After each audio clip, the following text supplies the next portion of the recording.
Hey nerds, we are going to do a review and breakdown of House of the Dragon Season 2, Episode 3, starting now. Welcome to the Nerd Social. I am Colin.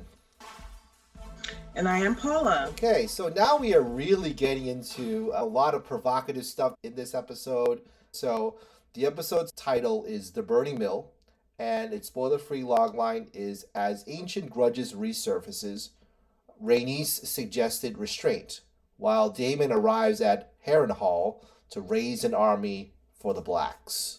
So, Paula, what are your thoughts about this most recent episode of House of the Dragon? I liked it. There was a lot of resolutions made in this episode where some people were hesitant to make decision on certain things. In this episode, you can clearly see that they have made a decision. Mm-hmm. But overall, it was good. Yeah, I tend to agree with you, Paula. There were a lot of revelations, but also I felt that this was a setup episode for subsequent episodes. Some of the chess pieces are moving along. It wasn't as crazy as it was in the last episode where you saw that there was like some finality and closure. Although I have to take that back. There is some finality and closure here, and we'll talk about it in the spoiler 3 part. But at the beginning, you definitely saw a lot of setup first before they got to some sort of resolution at the end. And there was some no turning back moment that you will see later on. So overall, I would say there's a very good balance of both of those things happening. Having said all that, what rating would you give this episode, Paula? I'll give it an 8. Okay. Road trip. Okay. And for me, I would say give it an 8 as well, road trip, because I think that there is definitely a lot of things that I felt missing because I felt, oh, why did they left this thread tangled? And why is this being chosen here at this point? And why did this person did this? So there were a lot of questions that I felt that were unanswered. It really is hard to figure out what they're trying to go with it. That's probably part of the beauty of this episode is trying to keep guessing and make you keep watching for the next 5 weeks. Yeah, and I think that's just how the whole Game of Thrones, House of Dragon story works. They leave you hanging for as long as they can. Mm-hmm. Yeah, my girlfriend actually mentioned that back in season 1 where Rhaenys flew in with the dragon and Aegon was there with his coronation and Alicent was there and she's like, why is it that Rhaenys did not kill them there? And I was like, well, Rhaenys killed them. There's no story. You don't have season 2. It's basically the end. There is that type of impression that they leave you. Yeah, if they made the righteous decision or the most conscious decision, then none of this would ever happen. But then you won't have a series. You won't have all this drama that comes up. So that's, again, what you're talking about, Paula, the beauty of Game of Thrones in a lot of ways. And also some miscommunication. And we'll find that out. Oh my gosh. Yeah. Yes. Misunderstanding. Any other thoughts before we get into spoiler territory? No, I'm ready for All right. spoilers. So, if you like what we talk about with House of Dragon and more content like this, please like, share, and subscribe for all of that. We are growing as a channel, so hopefully you can help us out, and thank you so much for your support. Okay, spoilers ahead. We first start off with this scene between two factions in the Riverlands, and they are the Brackens and the Blackwoods. Damon wants both of these groups to fight on Team Black. And both of these groups don't like each other, which was very evident that one is definitely Team Green, one is definitely Team Black. And so this guy is basically taunting him. And we never get to see the battle. We only saw the end part of it where everyone's dead. And this guy's dead. I think his sword went through his head, I think it was. And it's, what gives? Paula, what do you think about that? They didn't show any battle scenes. Yeah, because they just wanted to show that their feud had nothing to do with Team Black or Team Green. Right. This is a like century-old feud between those two clans, and they were just given another reason to hate each other. So. Right, exactly. And Then we also see that Damon goes into Heron Hall. This is when Damon left Rhaenyra by herself, and he's okay. I'm just gonna blow off some steam, and then he goes to Heron Hall, and then he finds out that the people still living there have no allegiance to Team Green because the Lord that's there was part of the Strongs family. And then Damon was saying, Laris Strong is still with Team Green. How can I trust you? And the Lord said, I can't really trust him because he basically burned down his brother and his father, which is true. That's basically what happened back in season one. And so this is like the burnt ruins of this castle here. And it's very interesting to see Damon's journey because he's by himself. He's still loyal to Rhaenyra in a lot of ways, but he's trying to go about it in his own way. But you also don't know if he wants power still. And then he has his visions. What do you think Damon's headspace is at right now, Paula, with this scene and also with the scene here where he hallucinates and sees young Rhaenyra here with Jaehaerys humming and then sewing back Jaehaerys' head? I think he's just having an internal battle between Damon, strong, fierce, unapologetic Damon that we know versus the Damon who's starting to feel what looks like remorse for getting this little boy killed. Mm-hmm. And some remorse also for how he handled the whole conversation with his wife, Right. Rhaenyra. But at the same time, he's then shown demanding these other Mm-hmm. men to call him your Yep. grace. So then it goes back to you are really vying for her position. Mm-hmm. Yeah, I just found it very weird. Damon here looks at Rhaenyra as a young person in a lot of ways, and not this older, more mature Rhaenyra. So, is it really him just trying to get back at his past? This is the woman that I fell in love with, not this older, mature Rhaenyra. I'm not really interested in her. So I just found it very interesting that his mind just went into that. And we also saw that there was another lady that was in black that said that you're going to die here, which is very ominous. And we don't actually know who she is. I think it's just one of the people that were living in the castle. So it's very interesting to see where he is at and how he's going to be able to move forward, whether or not he is loyal. I still question that, whether he is loyal or not. And we just don't know with him right now. So that's where Yeah, we left him off. Go he ahead. is. Yeah, I think he is loyal. He has more chance of sitting on the throne, staying with the blacks than joining the greens. And plus, the greens don't even like him. So at this point, it's between the blacks or Okay. himself. Yeah, that's pretty much what it is. Exactly. We also get to see here Rhaenyra talking with this is Raina. Raina is the daughter of Damon and the other Valerian girl. It was Corliss's daughter. Oh, Liana. okay. So she was the one that perished through the dragon. The dragon lit her on fire and she died because she was bleeding out. Damon didn't seem very remorseful about that. But this is Rhaenyra telling Rhaena to basically go to the House of Aaron, take my younger kids along with some dragon eggs so that the line doesn't get broken due to war. So what do you think of Rhaenyra's decision here? Because Rhaena didn't really agree with this. Rhaena was like, why is it that I have to do this? And also, the older sister, Bela, is the one that Rhaenyra really gives her more responsibility, whereas Rhaena's, yeah, you go off and in peace and make sure that the line is not broken. What are your thoughts about her decision here?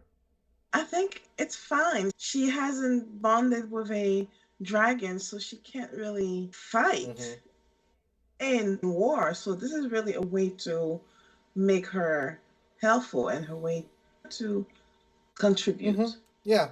And on top of that, she's actually tasked with the most important people of that team, Right. which are the air. Right. So But and do the you? dragons. Yeah. But do you think that she likes that? She does not like it at all. You can Yeah. you can obviously see that she wants to stay and fight.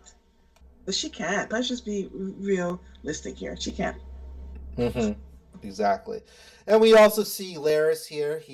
This is in Aegon's court. We switch back over the King's Landing, and Aegon was saying here that maybe it's a good idea that I have a whisperer in my hand, who was his grandfather did not approve of a whisperer. And this is basically Laris' job. He's been whispering the whole time. So it's not anything new to anybody except him that he just anointed him as a whisperer here. This is one of the things that I said in the spoiler-free part of the review, that we don't know what's his intention. We really don't know what his end game is. We just know that he's moving the chess pieces here and there, that he's the master puppeteer, like I've talked about many times in our reviews, but we just don't know what he's doing. And we also saw earlier that he was trying to manipulate Aemon as well, and Aemon's I don't know what he's talking about, so he's trying to play coy. But yeah, this guy is the one that pulls all the strings here. Speaking of Aemon, we see that there is another brothel scene. It's been the rave of the internet. We're going to skip past all that rave of the internet. I think that for me personally, it was a little gratuitous. Even if it's male parts or female parts, it's gratuitous. It is what it is. But here, Aegon comes in with his squire who's trying to get laid, basically teasing Aemon that he never had a woman. And Aemon's, you know what? You're just going to tease me like that. I'm just going to walk out. And he's one of the few people that I don't think he's a complete a-hole. He's definitely remorseful about what he did. And he doesn't know how to reconcile that with toughness or with remorsefulness. I really don't know his headspace as well. But he definitely is very damaged in a lot of ways. What are your thoughts about Aemon and his intentions here? Honestly, it seems this woman who is his first place of peace, solace, and comfort, the one place where he can actually be himself, naked, without his patch. And here comes his brother intruding on this precious moment and bullying him. It's true. So it was a reminder that he was not only bullied by the strong boys, but also by his own brother. Yeah, and it's hard to get through that, but also seeing that his eye got lost by the strong brothers, then he killed one of the strong brothers, and then also the fact that he's a spare. And so there's probably going to be a lot of things that's boiling in his head that really is not very good. And yeah, you're right, Paula, is that this is the one place in a brothel where he can be himself, and then Aegon just took that away from him. And it's just awful that he did. So he just marched off naked, trying to reclaim himself. In a lot of ways, trying to say F you to all of you. And also take back control. Correct, exactly. Speaking of control, this is a guy who doesn't have any control of the situation. Yeah, just won't die. Yeah, but I do have to say online that there are a lot of people that are actually saying bad stuff to the actor who plays Christian Cole. They're actors. Why do that? There's no reason to do those type of things. These are good actors that are playing a role, playing characters that are very despised and horrible, but don't take it out on the actor. I just don't get why people keep doing that type of thing. It's not good to the show, also not good to the actor themselves. Just let it go. That's why he's good at what he does. He's an actor. But in any case, it's entertainment. But in any case, Christian here, he's looking up to see that Bela was riding a dragon and he was escaping into the woods. We also see that he is accompanied by his contingent along with Gwaine, who is Alicent's brother. Before this scene, there was disagreements between the two. Gwaine was more of the, let's go to the inn and let's party and drink and let's just wait and see what happens the next day. Whereas Christian was definitely much more, okay, you need to be on the ball here, Gwaine, because we have enemies going on, and then he was proven right. The clock is right twice a day, so he was right for that one time that he needs to be careful, and so this is that scene here. So a little bit of a noble thing that Christian did. Definitely doesn't redeem him. There's no redeeming qualities to him right now. Yeah. No, he just gets worse and worse. I think I have lost hope of him redeeming himself. Yeah, exactly. This is before the really pivotal scene of the whole episode, and probably even the whole season so far, where Allison is going to the church. And it was found out by Miseria. Miseria was the one who tipped off Rhaenyra. There's going to be a place where Rhaenyra can speak to Allison privately to prevent war. And Miseria has been a very pivotal character in this season so far, because we have her warning that Sir Eric was coming to Dragonstone. And also, Miseria was the one who tips Rhaenyra off about Allison's movements. So she may be a much more pivotal character later on. And I think that she is becoming more of an informal advisor to Rhaenyra, which will be very interesting to see. And this is the pivotal scene between the two, where Rhaenyra is dressed up as a septa. So they call it a septa, not a nun. And then goes into church, talks to Allison. And there was some back and forth as to what happened the night that Viserys died. And Rhaenyra then finds out that, oh, my father was talking about the prophecy and not about Aegon, their son, Allison and Viserys' son. And Allison was like, yeah, sure, but there's no turning back, and we're going to stay the course. See you later. That's basically what she said. And what are your thoughts about that? It's like, she could have prevented the war. This could have been the end. Like, okay, I'm going to call all my army. No. See, Allison has no power. Her son does not respect her. Her father didn't really respect her, other than the only value that he saw in her was in marrying Viserys and giving heirs. And you could see that Aegon does not respect her. I believe it was in the last episode. He said something about her mom just really not coming to the council, but not really saying much. So even if she wanted to stop it, she just cannot. She does not have that power. So it's so irrelevant at that point. And in a sense, I feel like even if she had not heard that from her dying husband, her father, Otto, would have still put Aegon at the throne. Even if she didn't want to. Which I believe she did not want to usurp the throne until she heard what she heard from Viserys. Okay. But about this scene, I really felt for Rhaenyra when she thought that her father had taken the throne away from her. Oh, that was beautifully acted. Emma Darcy is just a powerhouse. I heard for her. And it's not until Allison mentioned again the prince who was promised that she was like, wait a minute, no, that's a story. And then you could see Allison realizing that, oh crap, I messed up big time here. And then snap back and be like, oh, too late. Yeah. And that just perplexed me. But of course, it's what we see in today's society when presented with facts.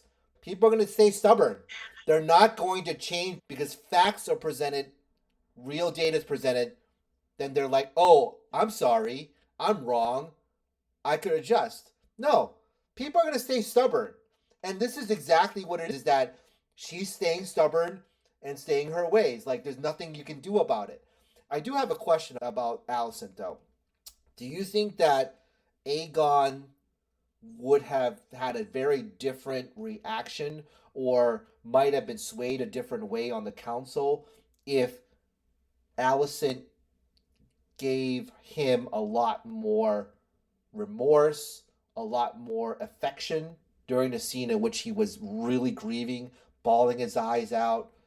Do you think that during his grieving process... I think so. Yeah, Allison is just... emotionally, she's really not there for her children.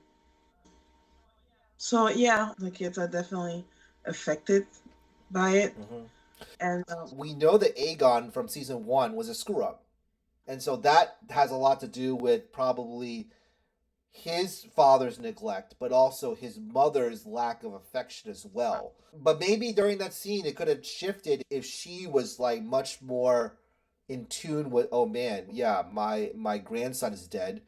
my son is grieving. Why am I being so idiotic about it? And then instead of being the mother that her son deserves, she's with Christian Cole in bed. So what gives? And, yeah, and actually, it seemed like she was most worried about Helena telling her secret that she was with Christian Cole when Daenerys was being murdered. Yep, exactly. Helena even brought it up. Mm-hmm.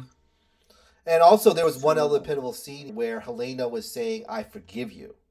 This is when Alicent showed affection to Helena during the funeral scene back in episode 2. So she showed affection. Helena's, okay, you're forgiven. And so she's done it. It's not like she didn't do it. So I just don't get it. Maybe because he's a guy, but I think that Allison had a lot of missed opportunities to try to prevent war. And I think that she's not really, even though you said earlier, Paula, that she doesn't have any power, she could have done some things here and there. But I think that she's way too stubborn. She is just way too devoted to duty. Whereas Rhaenyra really is trying. Not to say that she hasn't made mistakes, not to say that she hasn't been a rebel in a lot of ways back in season 1, but she's actually trying to do the right thing. She reached out, she's trying to prevent a very catastrophic war, and she's not getting reciprocated. And it's just tragic. She's very alone. Rhaenyra is. yeah, she is. I also want to say that I really like how episode you could see how all of the men of the council, they're all just bawling to go to war. They're just eager. Let's go to war. And it's the women who are bringing sense into this, starting with Rhaenys, who actually advised Rhaenyra to try to speak with. Right here, yep. So yeah, so it's the women there who are trying to really find a path with bloodshed, where dragons will not be fighting each other. Right. This is the scene where she was talking about how the war between dragons and the war between kin is very bloody. It's not going to end well for either side. And I think that Rhaenys is definitely voice of reason, the one that gives a lot of wisdom to Rhaenyra, the one that I think that Rhaenyra really trusts a lot. And I think that kind of really solidifies your theory, Paula, that Rhaenys is not out for power. Rhaenys is really just a loyal person to Rhaenyra. And also, I think that even though she is thinking about the fact that her line with Corlys is, what is her line going to look like in war? And how Corlys kind of also dismisses her, too. It's, oh, yeah, the daughters. Yeah, I didn't really think about that. I think that I'm just going to come back from war and then that's it. You don't have to worry about that. Don't worry. And it's, yeah, she needs to really think about that because I don't know if you're going to come back. And then, but you only have daughters.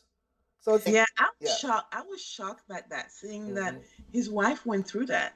Yeah. And he saw how hurtful his wife was when she went through that. And now I was really shocked about his reaction. Yeah. Because he was supporting his wife. So then are you supporting your wife because you were going to be king consort? Because you were going to benefit from all this and not because you truly believe that a woman could be heir? Yeah, and I told you earlier, actually, Paula, before we recorded, about how you can see the difference between Corlys and Viserys. Viserys was like, "Oh yeah, Rhaenyra, you're my daughter. Sure, you can be queen."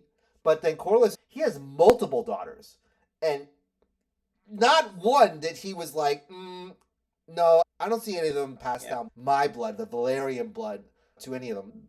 That's how it ended with the prophecy. Saw a lot of the previews. It looks as though we're going to get to war pretty soon. Go ahead.